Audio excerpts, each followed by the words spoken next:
अगर आप सोच रहे हैं कि आरबीएल बैंक के अंदर आप निवेश करेंगे तो आपको कुछ बातों का ध्यान जरूर रखना चाहिए।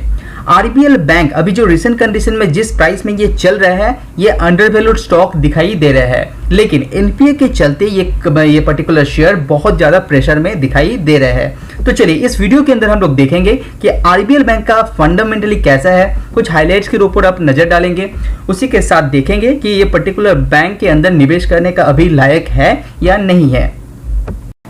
इससे पहले मैंने ऑलरेडी 2 वीडियो बना चुका हूं आरबीएल बैंक के ऊपर। एक वीडियो के अंदर मैंने एनपीए को एनालाइज किया है, दूसरे वीडियो के अंदर आरबीएल बैंक का लोन बुक का डिस्क्रिप्शन किया हुआ है। अभी रिसेंटली आप आरबीएल बैंक का कौन कॉल फॉलो किए होंगे तो आपको पता चलेगा कि आरबीएल बैंक का जो मोटो है, आपका जो फाइनेंशियल ईयर अभी रिसेंटली चल रहा है, एंड होते होते कंपनी ने प्लान किया है 500 से भी ज्यादा कंपनी ब्रांचेस ओपन करने वाले हैं। अभी रिसेंट कंडीशन में देखेंगे तो कंपनी में जो टोटल ब्रांचेस अभी है 445 का है। अभी लास्ट क्वार्टर में था ये 436, तो 9 यहाँ पे quarter to quarter basis increase किया हुआ है और ये बढ़ के हो जाएगा 500 तक, ये कंपनी का एम रखा है। हालांकि आपको पता होगा कि आरबीएल बैंक के ऊपर जो लोन है एनपीए इंक्रीज हुआ है बहुत ज्यादा, वो कंपनी को प्रेशर में डाल रहा है। तो कंपनी का रिसेंट एनपीए जो है 5.40 gross NPA and net NPA 2 के ऊपर है, तो ये बहुत बड़ा प्रेशर कंपनी के ऊपर दिखाई दे रहा है। लेकिन इसके बावजूद भी कंपनी लगातार ग्रो कर रहा है। तो आप यहाँ पे देख पा रहे हैं कंपनी के जो कस्टमर है लगातार इंप्रूव होते हुए आगे बढ़ रहे हैं। उसी के साथ कंपनी के जो ब्रांचेस है वो भी इंक्रीज हो रहे हैं। कंपनी ने लक्ष्य ऐसे रखा है कि 500 तक ये अचीव कर सकता है मार्च 2022 तक। तो आप देख सकते हैं कितना बड़ा एक मोटो कंपनी ने रखा है अपने आरबीएल बैंक को लेके। वीडियो पसंद आए तो लाइक जरूर कीजिए। तो अगर आप आरबीएल बैंक होल्ड करते हैं और आरबीएल बैंक में निवेश करने के बारे में सोच रहे हैं तो और एक बात आपको पता होना चाहिए कि आरबीएल बैंक का जो नया स्लिपेजेस है, यहाँ पे नया जो एनपीए क्रिएट होते हुए आपको दिखाई दे रहा है, लास्ट ईयर जो 1439, उससे भी पहले 1470 करोड़, ये लगातार धीरे धीरे कम होते हुए जा रहे हैं। और मैनेजमेंट का ऐसा कहना है कि आगे आने वाले कुछ क्वार्टर के अंदर ये जो नया स्लिपेजेस है वो कम होता रहेगा। तो यहाँ पे डरने का कोई बात नहीं है फ्यूचर में।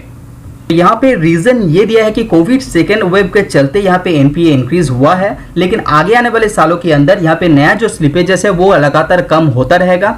यहाँ पे नेट एनपीए के अंदर थोड़ा सा बढ़ोतरी दिखा सकता है, लेकिन ग्रॉस एनपीए के अंदर आपको उतना ज्यादा घबराने का बात नहीं है अकॉर्डिंग टू मैनेजमेंट। अभी देख लेते हैं दूसरा कुछ पैरामीटर भी। तो कंपनी का ओवरऑल बिजनेस देखेंगे तो year on year basis company revenue के अंदर 12% ग्रोथ यहाँ पे दर्ज किया है। अदर इनकम के अंदर 42% का ग्रोथ यहाँ पे दिखाया है। होलसेल एडवांस के अंदर 5% का year on year growth, deposit के अंदर 17% ईयर ऑन ईयर ग्रोथ यहाँ पे दर्ज किया है। इवन कासा रेशियो की बात करें वहां पे भी 33% का ग्रोथ यहाँ पे दिखाया है। जैसा कि मैंने पहले भी बताया है कि कस्टमर बेस लगातार आरबीएल बैंक इंक्रीज कर रहे हैं। रिसेंट क्वार्टर में भी बात करें तो 0.14 मिलियन आपका नया कस्टमर ऐड हुआ है आरबीएल बैंक के अंदर। आरबीएल बैंक के अंदर जो लोन बुक है उसमें आप देखेंगे तो 55% कंपनी रिटेल के अंदर यहाँ पे पॉइंट आउट करते हैं, 45% ये होलसेल के अंदर डिस्ट्रीब्यूट किया है अपने लोन को। अभी रिटेल को ब्रेक करेंगे तो बिजनेस लोन के अंदर करीब आपका 30%, अभी माइक्रो बैंकिंग के अंदर 16%, एग्री के अंदर करीब आपका यहाँ पे 4% के आसपास इसने पोजीशन रखा है। हालांकि आपने देखे होंगे कि आरबीएल बैंक के अंदर जो क्वार्टर टू क्वार्टर रेवेन्यू है उतना ज्यादा बढ़ा नहीं है, लेकिन उसी के साथ साथ कंपनी के जो एक्सपेंसेस है वो भी ज्यादा बढ़ा नहीं है। जैसे कि आप देख पा रहे हैं लास्ट क्वार्टर में कंपनी का एक्सपेंस था 857 करोड़, वो कम होकर अभी दिखाई दे रहा है वो 817 करोड़। तो यहाँ पे भी कंपनी ने अपना जो कॉस्ट है उसको कंट्रोल में रखा है।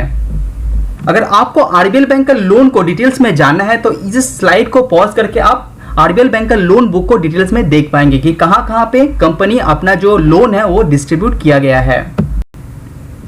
बात करें आरबीएल बैंक का ग्रॉस एनपीए तो रिटेल कैटेगरी के अंदर सबसे ज्यादा एनपीए इंक्रीज होते हुए आपको दिखाई दे रहे हैं। तो quarter to quarter basis retail category के अंदर यहाँ पे ग्रॉस एनपीए के अंदर इंक्रीज होते हुए दिखाई दे रहा है, एज वेल एज आपका जो नेट एनपीए है उसमें भी रिटेल कैटेगरी के अंदर यहाँ पे एनपीए इंक्रीज होते दिखाई दे रहे हैं। हालांकि होलसेल के अंदर थोड़ा सा कंट्रोल में आते हुए आरबीएल बैंक यहाँ पे दिखाई दे रहे हैं। तो अगर आप सोच रहे हैं कि आरबीएल बैंक के अंदर आप निवेश करेंगे तो आपको डिटेल्स पे इसको रिसर्च करना चाहिए। हालांकि एक बात आपको पता होना चाहिए कि आरबीएल बैंक के ऊपर एनपीए का अच्छा खासा प्रेशर है, तो आपको उसको ध्यान में रखना चाहिए। As a RBL bank growth के मामले में अभी भी ग्रोथ जारी है, क्योंकि नया नया ब्रांचेस भी ओपन हो रहा है, कंपनी का जो कस्टमर है वो लगातार इंक्रीज हो रहा है, उसी के साथ साथ कंपनी का जो एटीएम है वो भी इंक्रीज करने का प्लान है। तो अगर आपको नया निवेश करना है तो आरबीएल बैंक के ऊपर रिसर्च कीजिए, उसका कॉन कॉल को ध्यान से सुनिए, उसके बाद आपको ध्यान आपका क्लियर हो जाता है, तब आप जाके इसके अंदर निवेश कर सकते हैं, लेकिन एक बैलेंस अमाउंट ही आपको इसके अंदर निवेश करना चाहिए। तो आज वीडियो में इतना ही, सी यू ऑन नेक्स्ट वीडियो। अगर आपको मेरा वीडियो पसंद आ रहा है तो लाइक एंड सब्सक्राइब कीजिए।